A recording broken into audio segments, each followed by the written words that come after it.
Usap-usapan ngayon ang lumabas na larawan kung saan may kasamang babae si Skastakli na animoy may ka-video call. Ang pambansang marites na si Sian Gaza ang isa sa mga naglabas ng nasabing litrato na agad nag-viral sa social media. Sa isang Facebook page ay mariing pinasinungalingan ang issue at sinabing best friends lang ang dalawa at alam ito ni Zainab at kilala nila ito pareho. Taga-US daw si girl at sa kanya nagpapabili ng shoes minsan si Skastakli.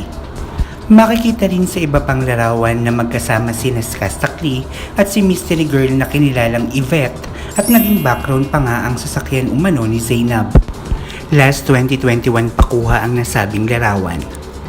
Samantala, sa isang IG live din noong February 2021, nabanggit pa ni Skastakli at Zainab ang pangalan ni girl.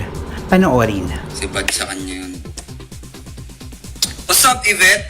Tanga na, pag uwi mo men, pasalubong ko ha.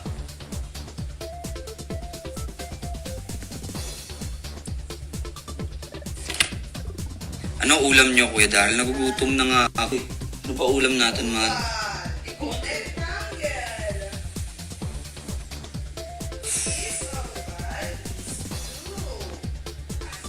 Yan na si Mami Ru.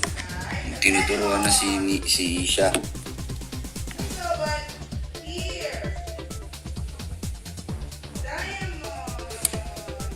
Dadaan daw si Betito.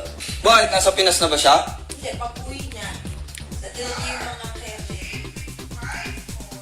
Ito nga, sabi ko nga, dito na lang siya mag-stay 3 days siya na sa Manila eh. O, di dito ka magstay. Gago ka pala, Yvette.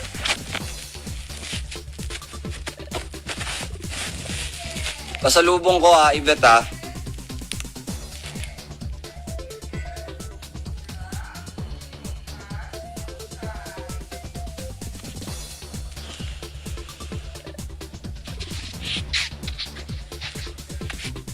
What's up, Kuya Nico?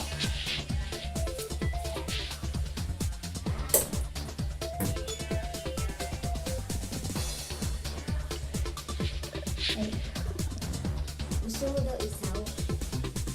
Waitings drew mo. Sa'yo na ba, Yvette? Nasa'yo na ba? Waitings nga eh. Baka sinasabi niya ako yung waiting. Natin, bago siya na. Ay, naantay niya. Ay, in-order mo.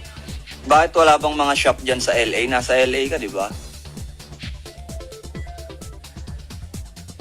Hanggang sa ngayon ay patuloy pa rin ang espekulasyon sa kung ano nga ba talaga ang dahilan ng hiwalayang Zainab at Skastakli. Wala pa rin kasing malinaw na pahayag ang magkabilang panig.